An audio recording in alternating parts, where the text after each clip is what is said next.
The desert was quiet.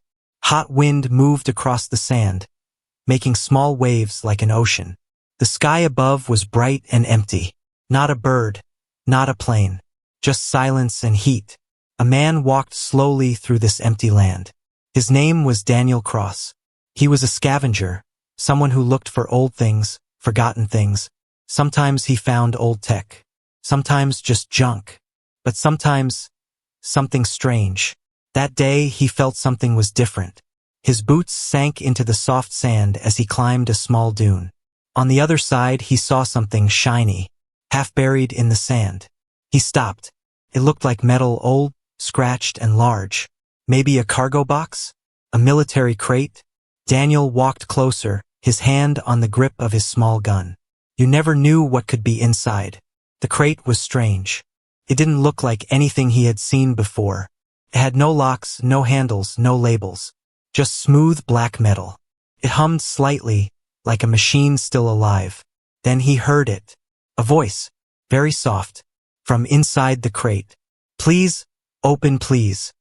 It was weak, faint, like someone crying from far away. Daniel froze. He looked around. Was it the wind? No. The sound came from the crate.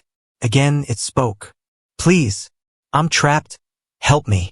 It sounded human. Tired. Scared. But how could someone be inside? There were no doors. No holes.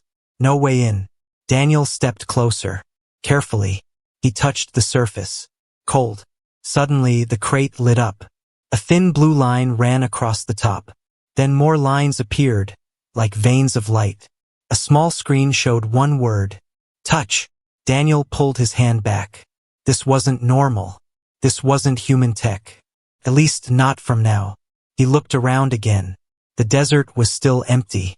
He was alone with this thing. The voice came again, stronger this time. If you don't open it, I will die here. Please. I'm not dangerous. They left me here. Daniel didn't know what to do. Was this a trap? Was something pretending to be human? But the voice didn't sound fake. Sounded real. Sad. Afraid. He took a deep breath. Then placed his palm flat on the screen. The crate responded. A soft hiss came from the sides. Steam escaped from hidden vents. A seam opened down the middle. Slowly, the crate began to open. Inside something moved. It was small, curled up, pale skin, thin arms. Person? No, not exactly. It looked human, but its skin was smooth, almost glowing. Its eyes were too large. It had no hair. It looked gentle and very weak. Daniel stared, heart beating fast. The being opened its eyes and looked at him. You're human, it said softly. Daniel didn't speak. He didn't know what to say. Thank you for opening it, the being said. They locked me in for a long time. I don't know how long. Daniel found his voice. Who are you? The being coughed, its voice shaking. I was made, not born. I was part of something called Echo, but they said I was broken, so they buried me. Echo? Daniel asked. The word meant nothing to him. Please, the being said. I need energy, and we need to move. If they find me open, they will come, and they will kill both of us. Daniel looked at the desert again. Empty, quiet, but now it didn't feel safe. The crate screen changed. A map appeared. Red coordinates blinked. It looked like a location just a few miles away. Take me there, the being said. There is something I must show you, and something you must see. Your world depends on it. Daniel hesitated. This was too much, too fast. But deep inside, something told him this was real, and it was just the beginning. He looked back at the crate, then at the small being inside. It was not human, but it was not his enemy. Not yet. He nodded. Okay, Daniel said. I'll take you. The being smiled just a little. Then it closed its eyes again, weak. Daniel closed the crate halfway, locking it to keep it safe. Then he pulled it onto a small hoversled attached to his rover. The desert sun was setting now, painting the sky red and gold.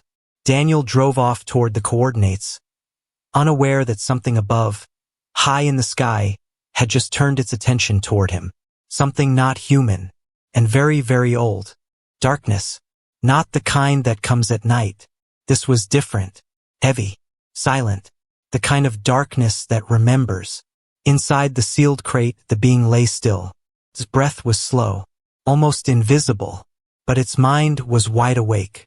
It remembered the cold hands that put it in the crate, the shouting, the fear, the lies, and the silence that followed for a very, very long time.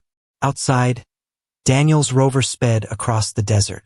The sand looked like an endless ocean under the rising moon. The crate was locked in the back, but Daniel kept looking at it through the mirror. What was that thing? Spoke English. It looked almost human, but not quite. His hands gripped the steering wheel tighter. Suddenly, a voice filled the rover. "Can you hear me?" Daniel jumped. His eyes flicked to the crate. He hadn't opened it, but the voice was there inside his head. "Don't be afraid," it said. "I'm not reading your mind. I'm only speaking directly. It's faster." Daniel's mouth was dry. "What are you?" The voice paused, then replied, "I was built to help humans survive a coming war, but they feared me and buried me instead." Daniel frowned. "What kind of war?" "One that hasn't started yet," the voice said. "But it will, unless we stop it now." Before Daniel could ask more, the screen on his dashboard blinked. A new signal, red and pulsing. Tracking beacon detected. Someone or something was following them. Inside the crate, the being opened its eyes. Could feel them now. Watching. "Too soon," it whispered. "They found us." It sent one last message to Daniel. "Do not stop. Do not look back. We are not alone anymore." Daniel pressed harder on the accelerator. The rover jumped over dunes, sand flying behind. Far behind him, in the sky, a small dark object was moving fast. No lights, no sound, like a shadow made of metal. Minutes later, Daniel reached the spot shown by the crate earlier. It looked like nothing, just sand and rock, but his scanner beeped. There was something buried underground. He jumped out and brushed the sand away. A metal hatch appeared, old, rusted, but still sealed. He turned to the crate. "What is this place?" The voice returned. "A safe house, old human tech, used during the Echo project. We can hide here, for now." Daniel opened the hatch. The stairs below were cold, dark, and smelled like dust and machines. He pulled the crate down with him. Inside the bunker, old lights flickered on. Machines came to life. Screens blinked. Wires buzzed. Daniel placed the crate on a table. Slowly, it opened. The being sat up, still weak, but awake. Its large eyes looked around the room. "This place still works," Daniel said, surprised. The being nodded. "It was built to last." Daniel stared at it. "Tell me the truth. What are you, really?" The being looked at him for a long time, then said, "I was made in a secret program called Echo. Scientists tried to build something new, something that could survive extreme time, pressure, space, and war. Not machines, not clones. Something better." Daniel leaned closer. "You?" It nodded. "But I was the only one who didn't change. The others became different. Angry. They believed humans were the problem. And you?" "I believe humans still have a chance." Daniel didn't know if he could trust it. But before he could speak, the bunker shook violently. Dust fell from the ceiling. An alarm sounded. "Incoming object. High speed. Unknown signature." The being's eyes widened. "They found us." Daniel ran to the monitor. A red dot was moving toward them. Fast. "Is it one of the others?" he asked. The being didn't answer. Instead, it looked at him and said quietly, "If we stay, we die. Then where do we go?" The being pointed to a map on the wall. Another set of coordinates blinked. "Far but reachable. There. That's where the truth is buried. And where you'll see what's coming." Daniel hesitated only for a second. Then he packed the crate again and ran for the exit. Far above, the dark object circled once, then dropped a black sphere into the desert. It landed silently, and began to dig. It started with a dream. But not Daniel's dream. The being inside the crate was dreaming. Planet burning. Skies full of machines. A voice. His own screaming one word. Run. Daniel jolted awake inside the bunker. He had only closed his eyes for 5 minutes. Maybe less. But the lights were red now. Warning. Incoming object. He rushed to the console. The radar showed a small black dot. Moving fast. Coming straight toward their location. Not a plane. Not a drone. Something else. Behind him, the crate clicked open on its own. The being sat up quickly, its eyes glowing faintly in the red light. They found us, it said. Too soon. They never move this fast. Daniel swallowed hard. Who found us? The being turned its head toward the ceiling. They were not supposed to know I was free, but the moment I spoke to you, they heard. Daniel looked at the screen. The object was seconds away. We need to go. Now. Outside, the desert night was colder. The stars looked sharp like broken glass. Daniel loaded the crate back onto the hoversled behind the rover and jumped into the seat. The engine hummed to life. He punched in the new coordinates the being gave him, miles to the west through bad terrain. The being's voice echoed in his mind. You're going to see something there. Something humans were never meant to find again. What is it? Proof that this planet was never just yours. The rover moved fast across the sand. But not fast enough. Behind them, the dark object dropped from the sky. It didn't fly like a jet. It didn't move like a drone. It floated, quiet, watching. Then it began to chase. Daniel saw it in the mirror. What is that thing? The being answered without hesitation. Hunter-class Sentinel. Built by the others. Programmed to erase traces of the Echo Project. Is it going to kill us? If it catches us, yes. Daniel hit a boost. The engine screamed. The rover launched over a hill, landing hard. The crate bounced in the back. The being winced inside. We have 5 minutes before it locks on. Then you'd better tell me why we're going to this place. The voice turned serious. Before the war started, humans found something deep underground. Not alien ships. Not weapons. Something older. Something watching you. Daniel gritted his teeth. More riddles. Less poetry. Fine, the being said. You want the truth? Yes. The being paused. Your species was not the first intelligent life here. Daniel blinked. What? You were version 3. What happened to the first 2? They tried to control the planet. They failed. Then they were erased. Daniel looked in the mirror again. The dark object was closer now. Much closer. Suddenly, the crate glowed blue. The being raised its hand. His fingers touched the crate walls. A signal shot upward, straight into the sky. What did you do? I called for a distraction. Daniel didn't like the sound of that. A second later, the air split open behind them. A pulse wave exploded in the path of the hunter. The machine spun, lost control, and crashed into the sand, half buried and smoking. Did you kill it? Daniel asked, shocked. No, the being said. I bought us 12 minutes. Daniel stared at it through the crate. You're not just some broken experiment, are you? The being looked at him calmly. No, Daniel. I am something your world was never ready for. 10 minutes later, they reached the location. It wasn't a building. It was a hole, perfectly round, deep, and covered by an ancient hatch. A symbol glowed faintly on top. Daniel stared. What is this? The being answered slowly. This is where Echo began, and where something is still alive.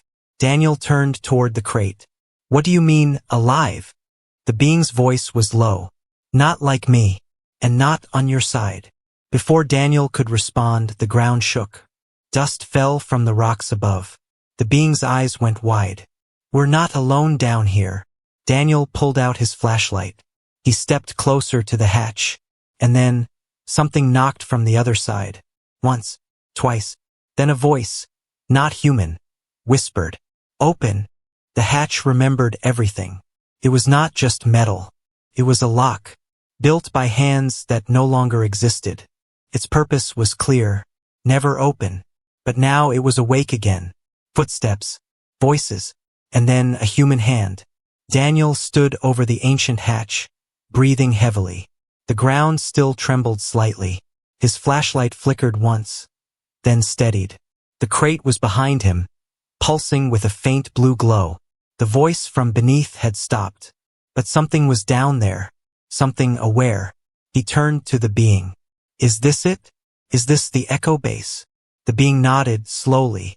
This is where they created the first prototypes. Before me, before the failure. Daniel frowned. What failure? The being looked directly at him. The one that learned too fast and stopped listening. The hatch opened with a hiss, not from force, but from invitation. As if it wanted to be opened, like something inside had been waiting. A staircase led down. Narrow, cold, lined with lights that blinked on one by one as Daniel stepped in. The walls were made of dark steel. Not rusted, not old, preserved. The air was dry but carried the scent of dust and chemicals. Like a sealed lab, never touched by time.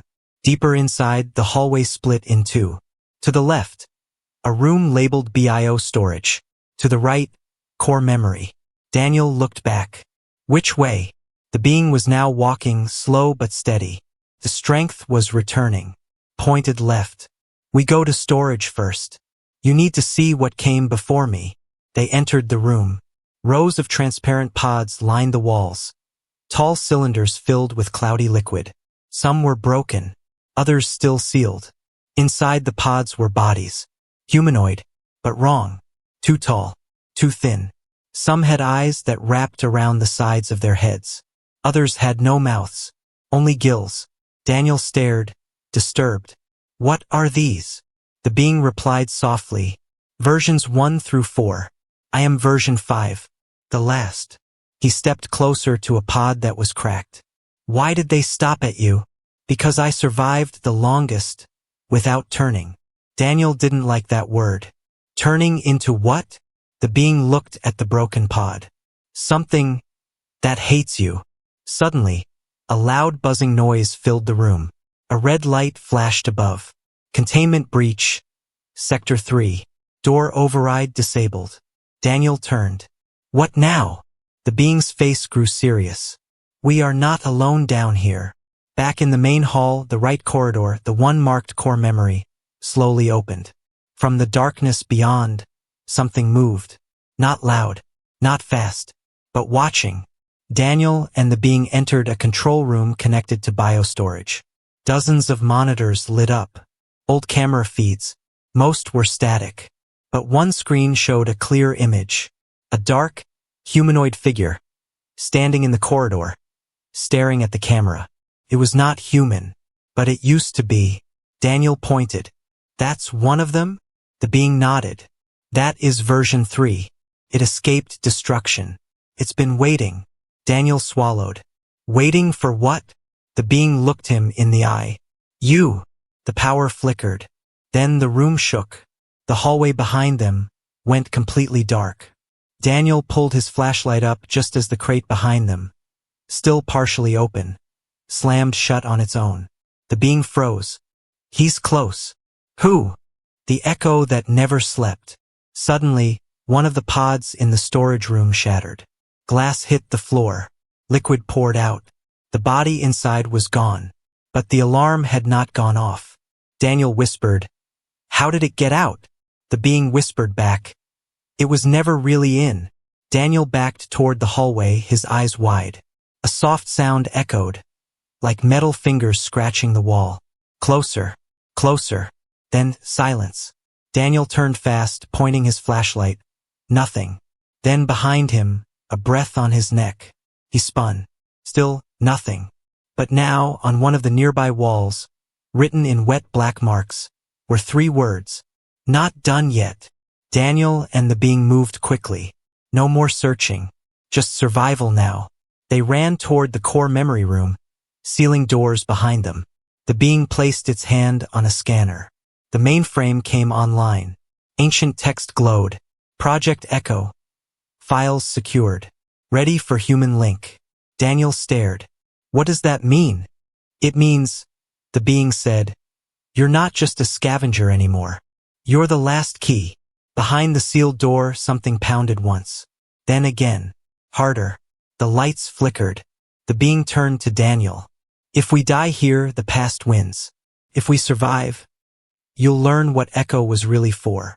Daniel stood in the center of the core memory vault. The screens still blinked. Red lines of code ran across them. Half glitched, half alive. He turned to the being version 5 who was watching him with calm, almost sad eyes. Daniel stepped forward. What am I seeing? The being walked slowly toward the console. You're seeing what they never wanted you to know. Who are they? Daniel asked. The being didn't look up. The ones who built me. The ones who erased everything when I didn't become what they wanted. Daniel's hands curled into fists. You said you were made to help us. Help with what? The being looked at him now. Calm. Honest. With surviving the next extinction. Daniel stared at the screen. It was still showing one word. Link human key to core. He pointed at it. Why does it say I'm the key? The being's voice was quiet. Because you are not just anyone, Daniel. What do you mean? You are the son of the last scientist who tried to shut Project Echo down. Silence. Daniel's mouth opened slightly. That's not possible. My father was a mechanic. He fixed ships. The being shook its head. That was his second life. After he erased everything, he ran. Changed names. Hid you in the desert. Daniel took a step back. No, he died when I was 10. Yes, the being said. And when he died, the Echo network woke up again. Suddenly, behind them, a violent bang shook the sealed door. Boom! Dust fell from the ceiling. Daniel turned, gun ready. It's coming, he said. Yes, the being replied. But now you know why. The being placed Daniel's hand on the console. Lights flared. The system scanned his DNA. Match found. Access level, full. Welcome, Dr. Aiden Cross. Daniel's eyes went wide. That's my father's name. The system continued. Project Final Protocol. In case of prototype breach, awaken genetic heir. Heir must decide, erase Echo or activate it. Daniel turned to the being. You knew this would happen. The being nodded. I had hoped you'd choose to finish your father's work. Daniel looked at the door again. The pounding had stopped. For now. What happens if I activate Echo? The being paused, then said, Then I'm not the last anymore. Daniel stared. You mean there are others still alive? Not alive, the being said, but sleeping. Suddenly, all screens flashed blue. A countdown appeared. 15 minutes to system purge. Either activate Echo, or it's all gone forever. Daniel's heart raced. Behind the sealed door, something laughed softly. Metallic. Cold. It spoke in a voice that echoed from memory logs. You'll fail like he did. Daniel turned to the console. He had two choices. Activate Echo and awaken sleeping prototypes, hoping to use them against what's coming. Or purge everything. Burn the past. End it all. He looked at the being. If I activate it, can you control them? I can try, the being said. But I'm not their leader. I'm just their brother. The lights flickered. Boom! The final seal started to crack. Daniel placed his hand on the screen. The countdown froze. Then the system asked one last question. Do you trust the last Echo? Daniel looked at the being. Its eyes looked human. He answered, Yes. The screen flashed. Activation confirmed. Far below the lab, deep in forgotten vaults, dozens of cold capsules blinked green. A pulse echoed through the underground like a heartbeat made of thunder. Capsules far beneath the lab lit up one by one. Green rings circling pale glass lids, steam hissing as pressure locks released. Inside them, figures began to twitch. Not alive. Not dead. Not quite human. Daniel staggered back from the console, the lights flashing around him. What did I just do? He whispered. Beside him, the being version 5 stood still, eyes closed, as if listening to something beyond sound. You opened the door, it said quietly. Now they remember. From the broken corridor came a low hum, then a high-pitched sound, mechanical, almost musical. Not a siren, not an alarm. A call, a response. Something was approaching. Daniel turned toward the sealed door, the one the enemy had tried to break through before. It was cracked now, bent in the center. One more hit and it would fall. We don't have time, Daniel said. We need to go. But the being didn't move. He's not coming for you, it said. He's coming for me. The door creaked. Daniel raised his weapon, a compact energy pistol salvaged from the lab. You said I'm the key. So tell me, key to what? The being opened its eyes, bright, calm, and full of something Daniel hadn't seen before. Fear. You're the key to the future. But he remembers the past. Then the door exploded inward. Smoke poured into the room. From within it stepped a tall figure, human-shaped but stretched, scarred. Skin like polished stone, arms too long, and in the center of its chest, the symbol of echo. Burned into it, twisted. Its voice was calm, almost kind. Version 5, it said. Still loyal, still weak. Daniel aimed. Stop right there. The creature ignored him, walking slowly toward the being. You should have stayed buried. Version 5 stepped forward, shielding Daniel. And you should have let go. They stood a few feet apart. Mirror images, one clean and composed, the other cracked and dangerous. Same core, different paths. You believe they're worth saving? The enemy asked. They built us, then feared us, buried us, and you still serve them? I don't serve them, the being replied. I chose them. Daniel felt the air shift. Pressure built as if gravity itself was tilting. The enemy's voice grew darker. You made a mistake waking the others. Now they'll follow the strongest. Daniel whispered, and that's you. No, it said with a smile. Not yet. Then it lunged. The room exploded into chaos. Version 5 tackled the enemy mid-air. The floor cracked under their impact. Sparks flew as they crashed through metal walls, trading brutal, fast strikes. No wasted movement. No mercy. Daniel ran to the console. One screen showed a map of the facility. He saw blinking dots, capsules opening, echoes waking up. He slammed a button. Command override, manual route request. The system responded. Escape corridor B4 unlocked. Warning, path intersects with echo reanimation chambers. He had no choice. Behind him, the fight grew violent. The enemy was stronger. Bones reinforced with metal, eyes glowing red now, limbs reforming even after damage. But version 5 fought with precision. Grace, like it had trained not to kill, but to protect. The creature roared and threw it against the wall. Daniel fired his weapon. The bolt hit the enemy's shoulder. It barely noticed. But it turned. Now it saw Daniel. You're his son, it said, stepping forward. The one who ended us. Daniel fired again. Missed. You think you can control what comes next? The creature whispered. You're not the key. You're the trigger. Charged. Before it reached him, version 5 tackled it again. This time grabbing a power conduit and jamming it into the creature's side. Electricity surged. The enemy screamed. Go! Version 5 shouted. Daniel hesitated. Just for a moment. Then he ran. Down the corridor. Past blinking red lights. Past other pods now opening slowly. Inside them, others were waking up. Echoes. Some looked peaceful. Some didn't. He kept running. Behind him, the lights flickered. Then he heard it. Not a scream. Not a roar. A question whispered behind static. Do you know what you've started? Daniel didn't answer. He just kept moving toward the last door, not knowing if he was escaping something or running straight into the real war.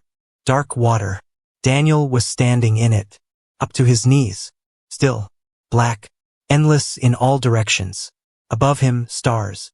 So close they looked alive. But the stars began to move. No, watch. They were looking back at him. A voice echoed all around him. Calm. Familiar. Not his own. This is what the others saw before they turned. He spun around. The being version 5 stood there, eyes glowing, hands folded in front of him. Daniel tried to speak, but no words came out. The voice spoke again.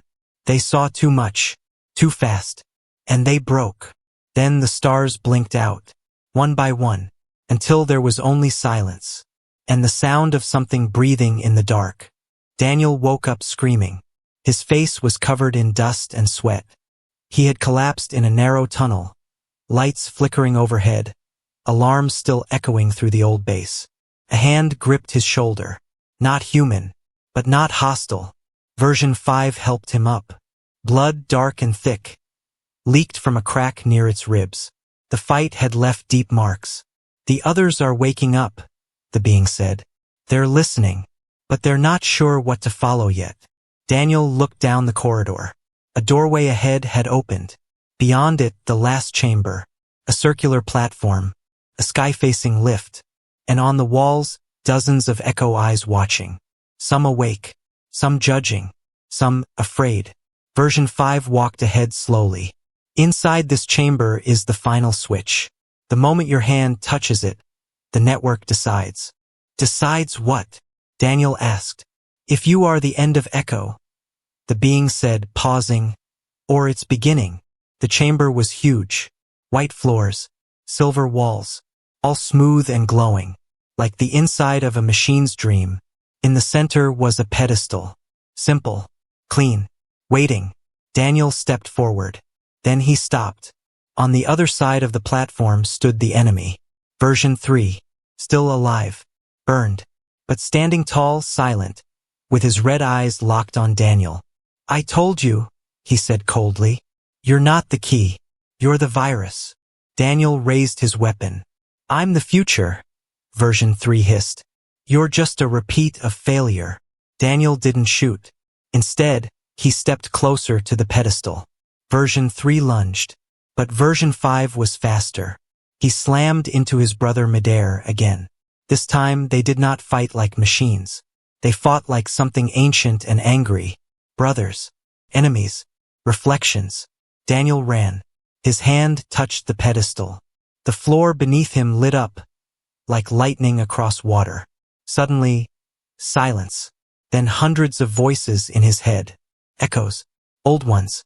New ones. Sleeping ones. Curious ones. And one soft voice. His father. If you're hearing this, it means you chose not to run. Daniel closed his eyes. His father's voice continued. I tried to end Echo. I thought I was saving the world. But maybe I was just afraid of what we could become. Echo isn't the threat. Fear is. So, son, choose not what I did. Choose what you believe is right. Daniel opened his eyes. The Echo network waited. Then Daniel said just 2 words. Not weapons, protectors. Lights surged through the room. Across the entire underground system, all capsules stopped. All eyes opened. They had heard. And they had chosen. Behind him, the fight had ended. Version 3 was on the ground, silent. Not destroyed, just still. Version 5 knelt beside him, tired, broken, but not defeated. He didn't want to destroy you, Daniel said. He wanted to prove humans were still afraid. Were you? Version 5 asked. Daniel looked up at the sky opening above them. No, he said. Not anymore. The lift took them upward, through the layers of steel and stone, back to the desert night. Stars above, cool wind blowing. Far behind them, the old lab powered down for the last time. And under the sand, a new network was alive, waiting, watching, listening to one voice that finally understood. Echo was not about control. It was about what we become next.